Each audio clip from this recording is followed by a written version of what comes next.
Bismillahirrahmanirrahim. My name is Suzy Ismail. I've been here at John Jay a couple of times. I come, maybe every term. I stop by once. I'm from New Jersey, so it's not too far away, but sometimes it seems like a whole other world on that side. My field is communication. I'm a professor in the DeVry University in the field of communication. My focus is primarily on interpersonal communication, intercultural communication, and organizational communication. So my personal preference when I research in the field of communication, when I write in the field of communication, is in exploring relationship. So many times I'm invited to speak at different universities, at conferences, on the topic of marriage, on the topic of relationships in Islam. I just gave a talk at Harvard last night, actually Monday night, on the topic of what does it mean to be married? Well, in our society today, what does marriage mean? So that's kind of the field that I'm most well-versed in, and the area that I tend to study in.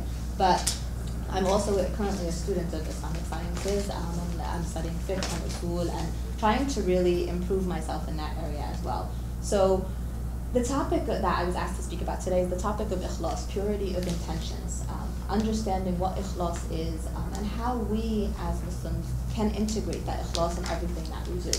So how many of you are familiar with the word Ikhlaas? And what does it mean? Sincerity. Sincerity, okay. The word Ikhlaas, we usually translate it into meaning the word sincerity.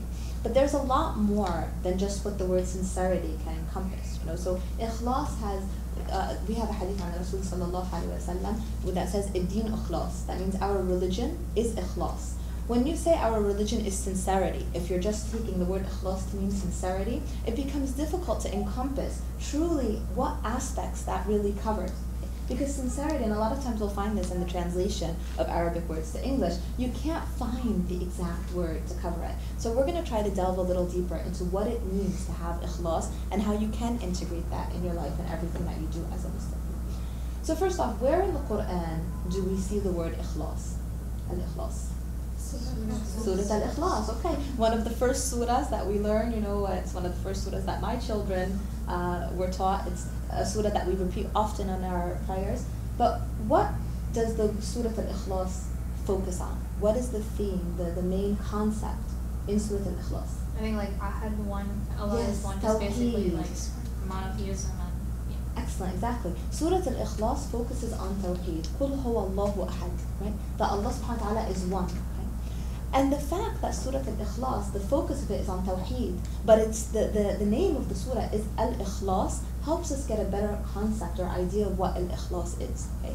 So it's sincerity in actions, sincerity in belief, sincerity in all that you do. But how do you achieve that sincerity? It's through the path of Tawheed, through the path of worshipping none other but God, Allah subhanahu wa ta'ala. None other than Allah, and knowing that everything you do in life, you're doing it for the sake of Allah subhanahu wa ta'ala. And as much as we, as Muslims, the first step in taking our shahada is taking that shahada, saying, La ilaha illallah. We say it often in our prayers. Sometimes in our actions, it becomes difficult to truly practice tawheed.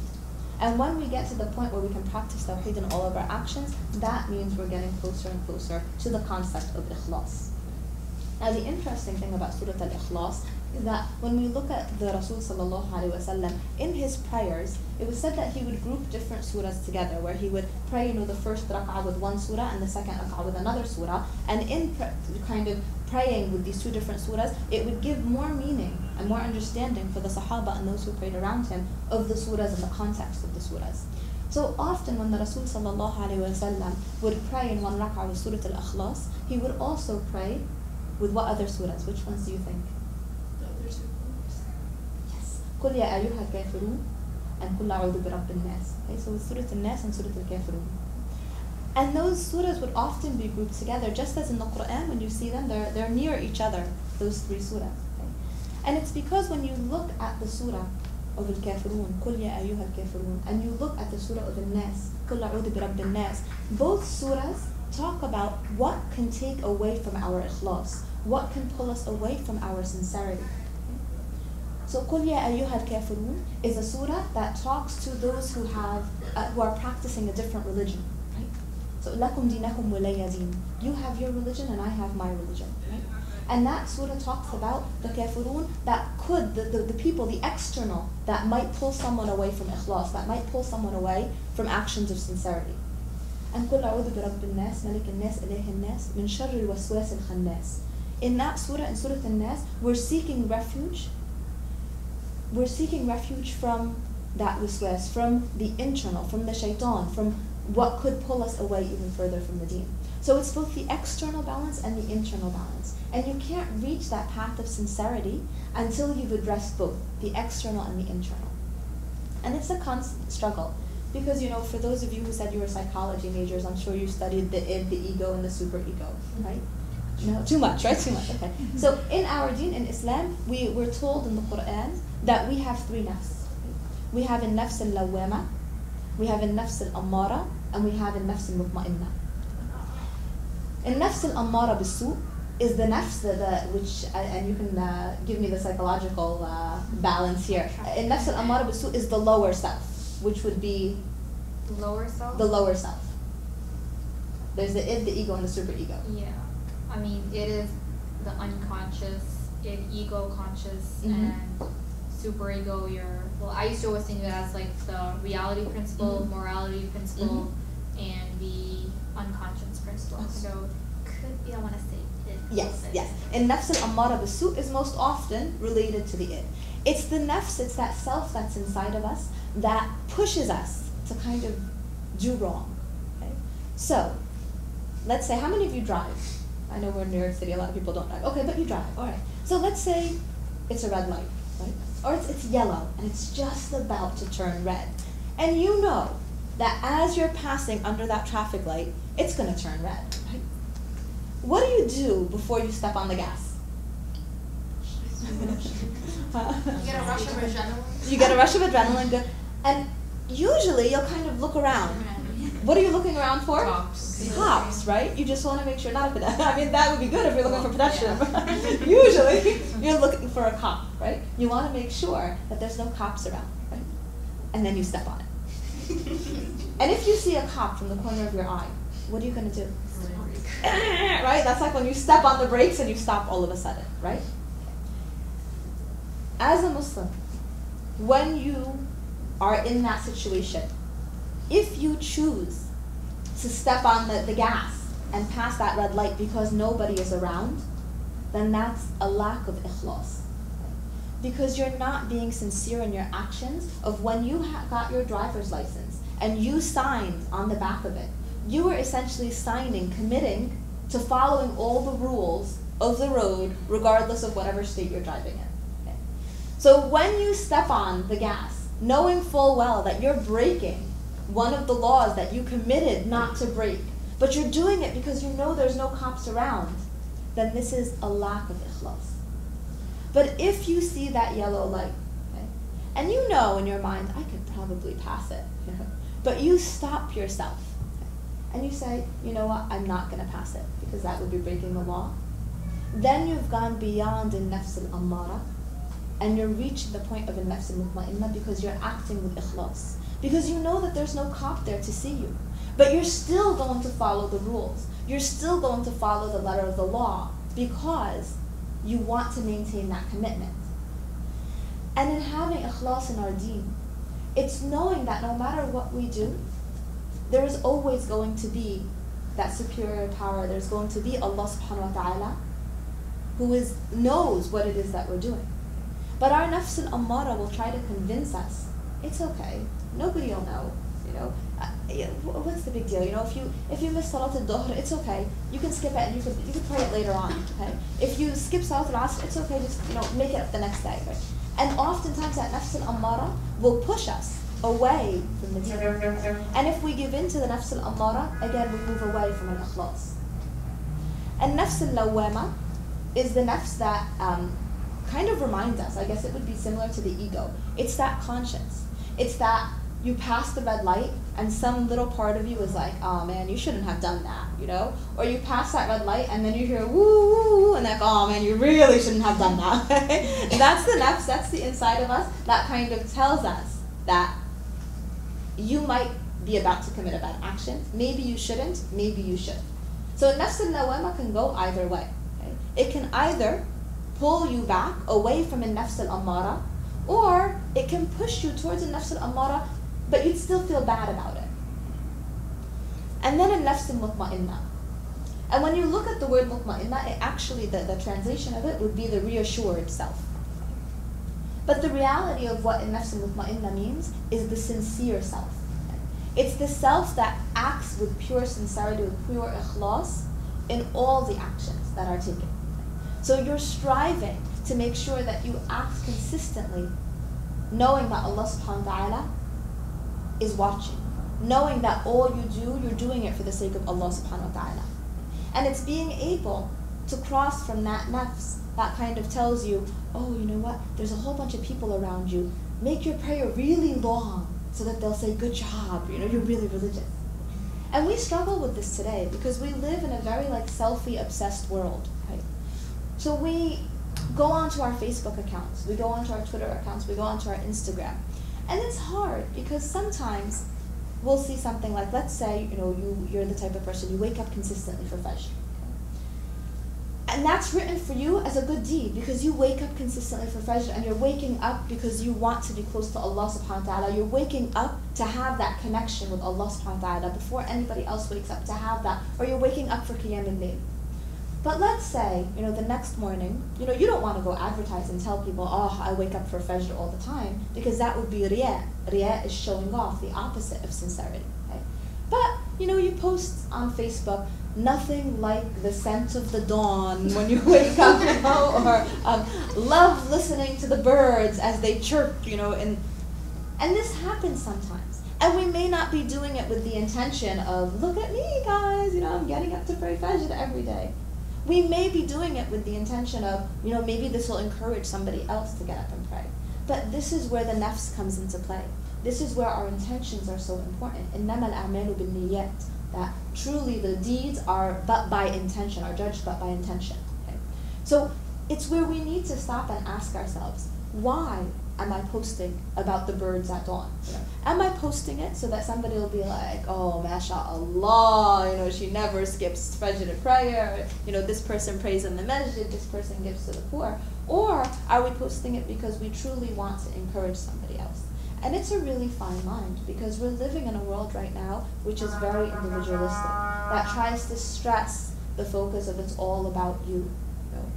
And I'll give you an example, and this isn't necessarily an Islamic example, but my first experience with really putting into context this individualistic versus collectivistic viewpoint.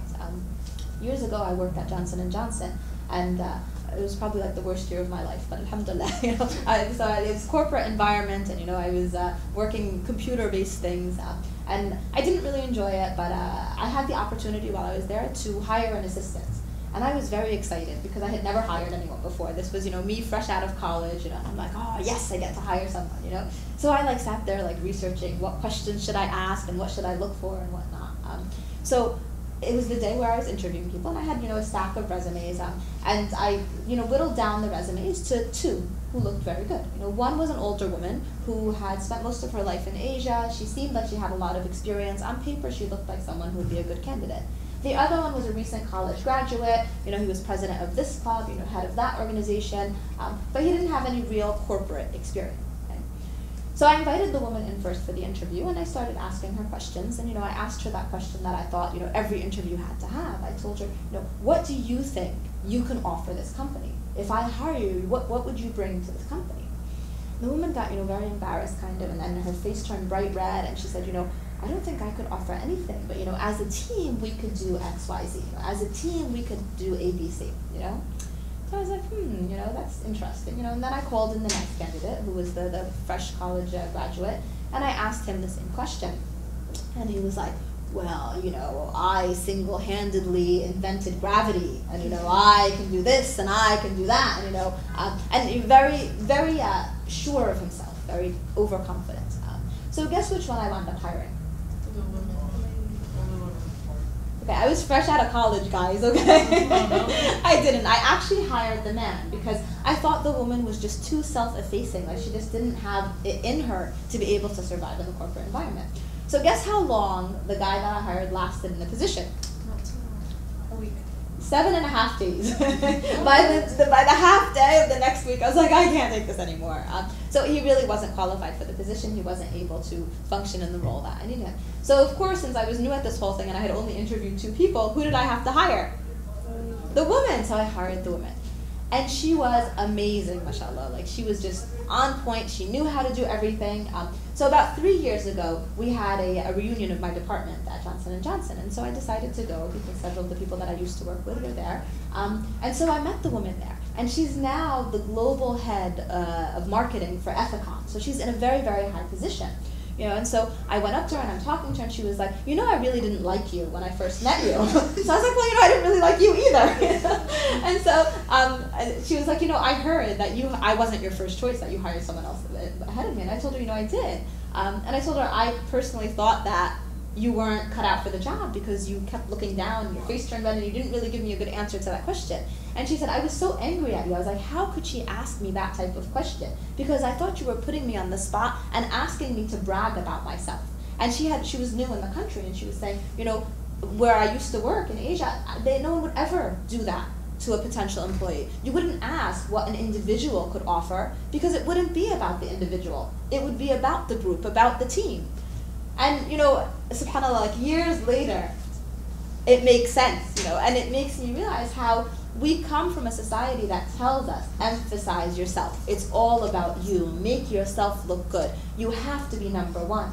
And sometimes this contradicts with what we as Muslims should be enacting. This contradicts with the concept of Ikhlaas, because it becomes difficult to avoid riyah, to avoid showing off, and to avoid arrogance when you're being told constantly, make yourself look good. You have to be out there. You have to be in the face of society. People have to know who you are. Okay? So how do we get to that point where that middle road, where we can avoid the arrogance, avoid the riyah, and still maintain that ikhlas while doing work externally?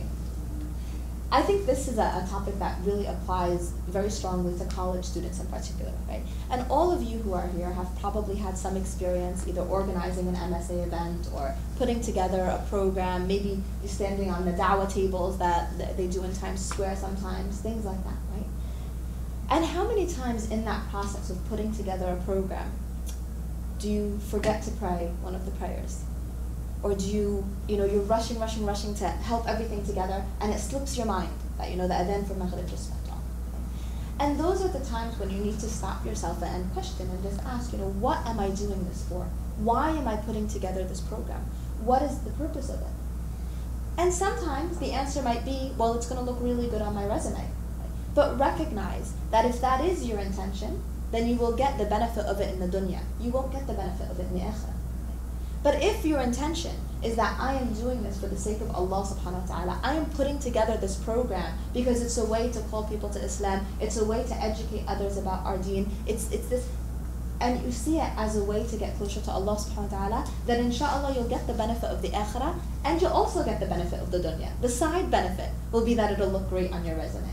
The side benefit is that you'll get to meet other people. But the primary reasoning, the intention behind it, has to be that you're doing it for the sake of Allah subhanahu wa ta'ala. And again, it is a very fine line, and it's always about questioning yourself and checking yourself. And it gets really easy in today's world to get sucked into the ujub, which is the self-love, okay? Which is that feeling that you make yourself feel good about yourself by sharing a lot about what you do. Okay? And you really want to avoid that. The Rasul sallallahu alayhi wa sallam was questioned by the Sahaba about sincerity, and they were asking, give us an example of acts of sincerity, right? And so he shared with the Sahaba the example of the 3 men who were caught in a cave one time, and a boulder fell and blocked the entrance of the cave, right? And so they said that, the way that we can move the boulder is when we have the rida of Allah subhanahu wa ta'ala, when we have Allah subhanahu wa ta'ala is pleased with us. So let's share some of the good that we've done in our lives. And in explaining the good that each one did, the first man stood up and he said, well, my parents, I used to always let them drink milk before I'd let the rest of my family drink milk. And so there was one evening where I came home late with the milk and my parents were sleeping, and I stood the entire night next to their bed and waited for them to wake up so that I could let them have that drink of milk. And so the boulder moved a little bit, and he said, I have never told anyone this action. So in that there was sincerity in him not sharing it with anybody. And then the next man said, I've never shared this action with anybody. I had a cousin who I was very enamored of, and I wanted to have relations with. And so I approached her, and she said no. And then there came a time where she came to me and asked for money, and I knew that at that time, if I told her it would be in exchange for relations, she would have to agree, and I didn't. I held myself back, and I didn't, and I gave her the help that she needed without the relations. And I have never told anyone this. Okay? And so the boulder moved a little bit more. And then the third man talked about how he had employees that were doing work for him. So, and these employees, he would give them, these workers, he would give them their wages. And so one day, from these employees, one of the workers left without taking his wages. And so because it was an amana, a trust, he invested those wages for that man to hold on to them until the man came back. And so months later, the man came back and said, or I don't know if it was years later, it was some time had passed, and the man came back and said, I'm here to take my wages that I did not take from that day. And so that person who had employed him gave him all of the investments, which had wound up being, camels and large sums of money, much greater than the original wage. And he said, I've never shared this with anyone. In that, there is Ikhlaas. Because let's take that action, for instance. It could have been very easy for that man to simply say, your wages were $10, here's your $10 back. But because he had invested those $10, and the $10 had grown to $100, say, him giving back the employee the $100 rather than the 10 is Ikhlaas. Because that employee would never have known that those were his $10 that were invested. The employer could have simply said, oh, those were my $10, not your $10 that I invested. But he chose to act with Ikhlaas. So that's an example of Ikhlaas. Now what happens when we think that we're acting with Ikhlaas, that we think we're acting with sincerity, but it's really the nafs al-ammara bis-su, that lower self, that id, that kind of pushes us forward. How many of you are familiar with the story of Barsis, the monk, the Christian monk, who was years before the revelation, years before the Rasul sallallahu alaihi wasallam? Okay. So Barsis was a Christian monk who lived, again, years before the advent of Islam, but he was considered a very religious person, a very spiritual person, and he was monotheistic. Okay? So he believed in one God at that time. Okay? And in the community, he was very well known for being very trustworthy, for being very honest, for, if anyone had an issue, anyone had a problem, they knew they could go to Barsis and he would solve it. So in the community, in the town, or the village that he was in, there were two brothers who needed to go off to war, and they had a sister. And they weren't sure who, the sister was of marriageable age, but she wasn't married yet, and they didn't know who to leave the sister with, or whose care they could leave her in. So they all said, let's leave her with Barsis. Barsis is trustworthy, he's honest, And so they came to Barsis, and they said to Barsis, will you take care of our sister while we're gone? And so Barsis, of course, said, initially his response was like, oh no, I don't want to be trusted with such an amana, because it would be difficult for me to do that. And so then they started to kind of stroke the ego a little bit, but you're so trustworthy and you're so kind, and you're the only person that we can leave our sister with. And so Barsis, slowly started to think, what, I am trustworthy, I am kind, that's fine, I'll take care of your sister. So initially, he told the brothers that he was going to set the sister up in a house across from his home, and that he would not enter the home. Okay? That he would leave her food outside so that she could take the food and he wouldn't have any interaction with her. So bit by bit, Shaitan kind of started the whispering. And we know that Shaitan, when he kind of encourages someone to do wrong, he doesn't come all at once and says, kill, murder, steal, sleep around. It's step by step, and usually Shaitan will come in our weakest moments, when we are furthest away from Ikhlaas. Because when we have Ikhlaas, when we have sincerity in our actions, it's almost like a fort that keeps Shaitan away. So the whisperings of Shaitan began, and he started thinking, this girl must be lonely, I leave her food outside every day, I should probably take it in to her, bring it inside the house, and maybe just, say hello. And so he would bring the food in. And slowly the saying hello wound up being sitting down and having the meals with her, and slowly the sitting down and having the meals with her wound up leading to adultery. So he committed adultery with this young woman. And then the riya, the showing off, the arrogance kind of crept in again. And he started thinking, what will people say? I'm Barsis, I'm the most trustworthy person in the village. What are they going to say about the fact that I committed adultery? Soon he learned that this young woman was pregnant with his child. So the only reaction that he had, the only thing he could think of was, again, Shaitan's whispering, led him to kill both the woman and the child and bury them under the floorboards of the home. And throughout it all, he kept thinking, it's important, it's my reputation, people need to know that I'm trustworthy, I can't allow it to happen where people would know that this had happened. So the brothers came back, and he wound up lying to them and telling them that their sister had died of an illness and that he had dug up a fake grave and said that's her grave, So the brothers were sad and they went home very upset. But that night, in a dream, it was revealed to them that the sister had actually been murdered and that her and the baby were buried under the home. Okay? So they went back to Barsis the next day and they dug up the fake grave and they found that it was a fake grave. And then they went in the house and dug up the floorboards and found the woman and the child there. Right? And they found out what Barsis had done. Right?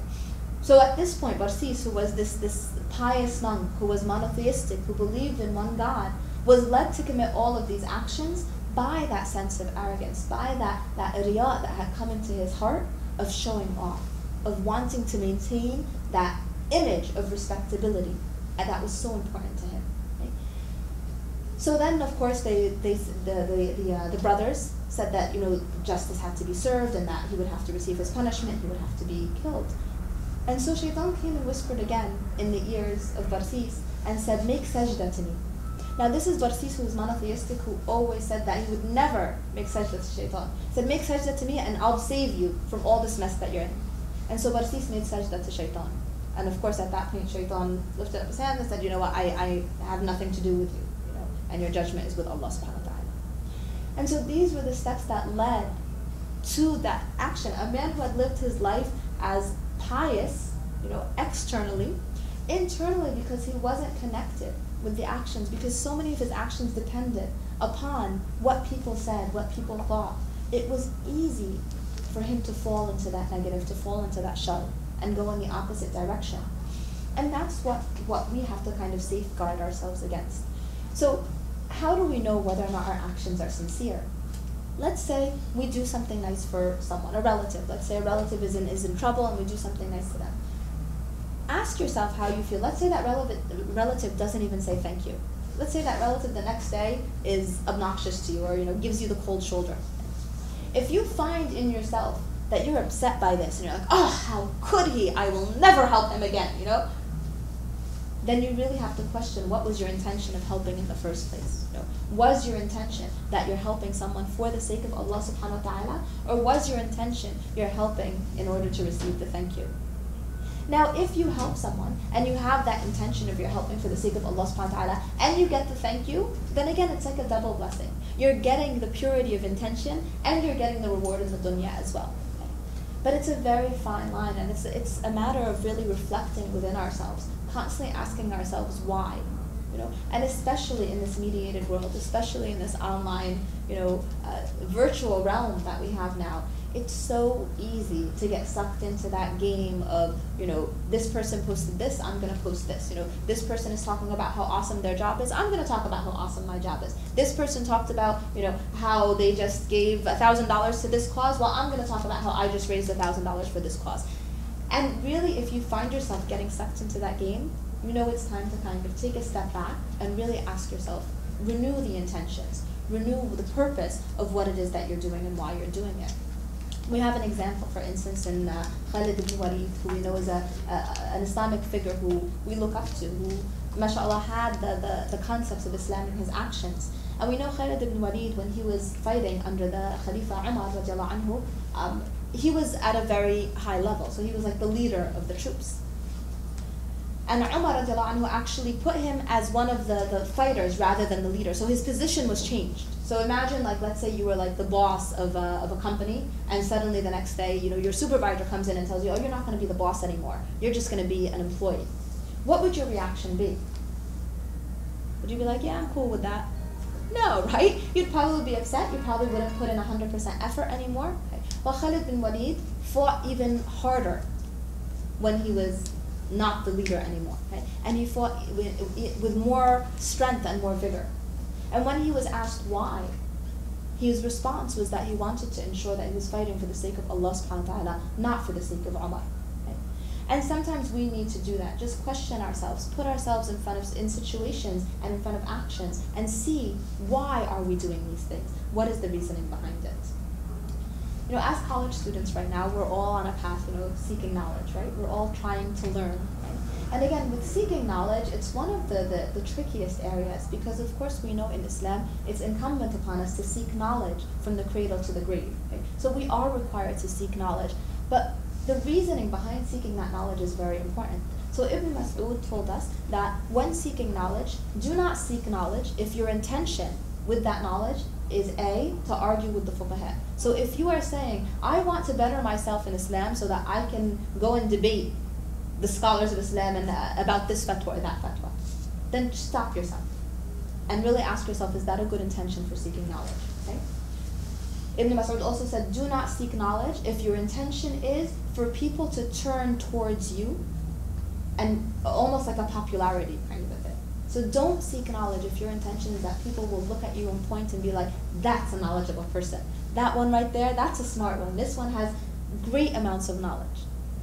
You want to make sure that you don't have that arrogance in your heart, because we're told that anyone who has an ounce of arrogance or an atom's weight of arrogance in their heart will not enter Jannah.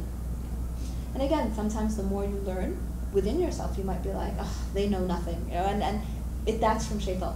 That's the part of you that you want to, that nafs al-ammara that you want to kind of eliminate, okay? And the third reason why you should not seek knowledge is to shame the ignorant, okay? So you don't want to shame the ignorant, you don't want to argue with the fuqaha, and you don't want to seek knowledge just for the sake of people turning towards you. Will it happen that if you do seek knowledge and you become knowledgeable and you share that knowledge, will it happen that people may turn towards you? Yes, it may happen. But those are the times where, again, you need to check yourself. And some of our most amazing scholars today, inshallah, like Tariq Ramadan or Sheikh Mukhtar Maghrawi, I was actually at a conference and I was speaking, and Sheikh Mukhtar Maghrawi was one of the speakers. And when the moderator stood up to read the bio of Sheikh Mukhtar Maghrawi, he was so upset by what the moderator was saying, and the moderator was heaping praise kind of on him. His face became very red and he kept shaking his head and he kept kind of saying, if only they knew that which is hidden. And I felt like I learned so much in that moment, because sometimes we do like that praise. Sometimes we do want someone to kind of read our bio. We want someone, and that's, again, that constant checking of the self, the constant asking yourself, why am I doing this, And I'll tell you, personally, so in my personal journey in trying to get closer to Allah subhanahu wa ta'ala, I also struggle with this sometimes. Because when I have, an organization or student organization saying, can you post this flyer about your talk? Can you advertise this, And a lot of times I have to check myself and be like, well, wait, am I posting this up because I'm like, yay, look at me? Or am I posting it up because I truly want to encourage people to come? And that can be the difference between getting the sawab of the akhirah and getting the sawab of the dunya. And we're told that not even the angels write down what the intention is, or that concept of sincerity, ikhlaas, because that is between the abd and Allah subhanahu wa ta'ala. That is between you and Allah subhanahu wa ta'ala. Not even the angels can judge what your intention is. That's strictly between you and Allah subhanahu wa ta'ala. Because externally you can do something and you can do a lot of good in the dunya with it, but again, it may benefit you just in the dunya. It may not benefit you in the akhirah.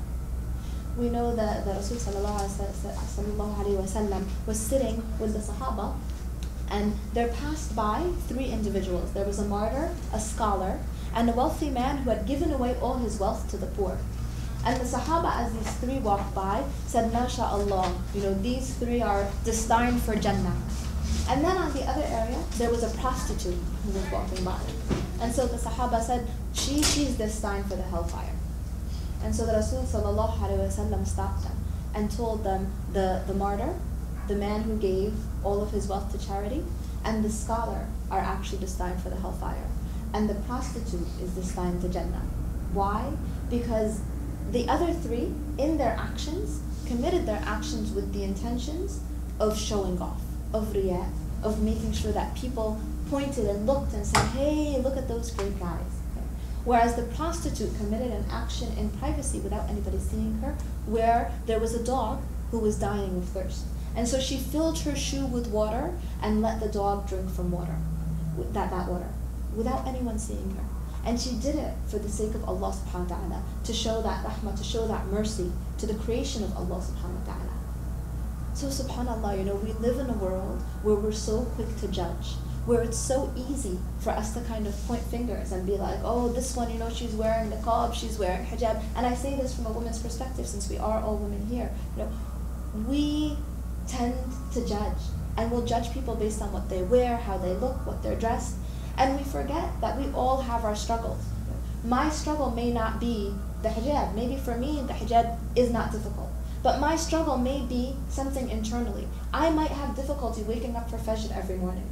But just because everyone outside doesn't see that, their reaction is, oh, look at that woman, she's wearing hijab. She must be very religious. And this, again, is part of that furthering and furthering away of Ikhlaas. So Ikhlaas is not only in our own actions, but it's in how we view others as well. So when we truly have sincerity, we try to free our hearts from any type of arrogance, including and especially the arrogance towards our fellow brothers and sisters.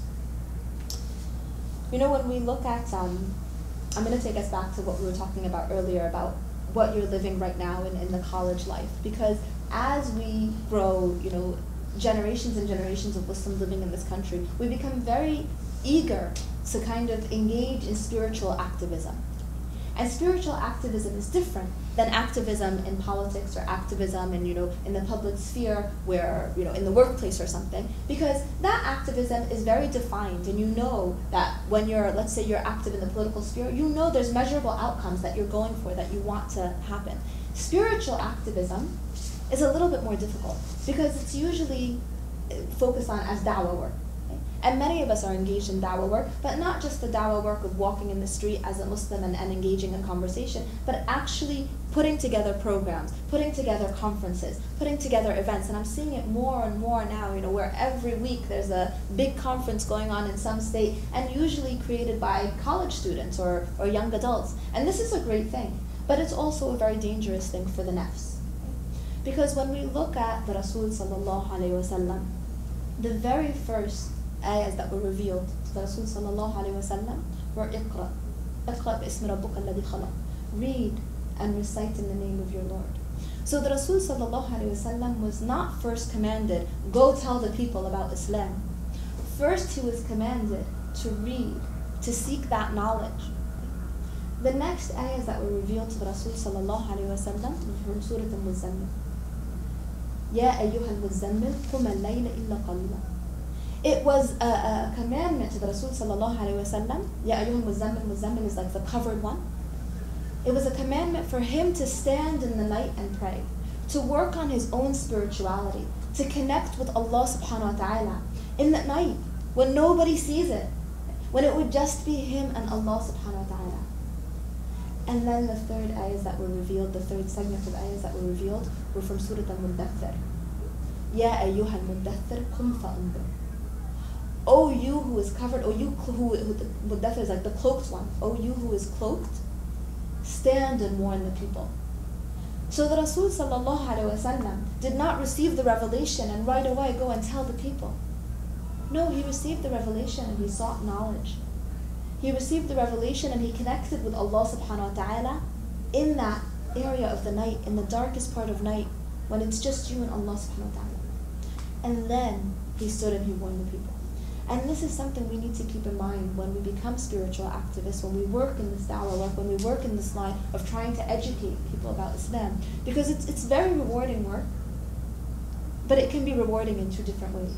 It can be rewarding in the fact that you get to meet lots of great people, that you get to travel, that you get to talk about something that you're truly passionate about, that you love. But again, those are all dunya benefits. It's also really great work because it helps you connect with Allah subhanahu wa ta'ala. And it helps you stop and kind of check yourself each step of the way. Why am I doing this? That's the central question that we all need to answer in all of our actions. Why am I doing this? Why am I saying this? Why am I writing this, And again, it's something that should never be far from our mind. Checking our intentions, checking our actions. I hope that Allah subhanahu wa ta'ala will grant us all that sincerity in our intentions and in our actions and will allow us to get closer to Him through all that we do, inshaAllah.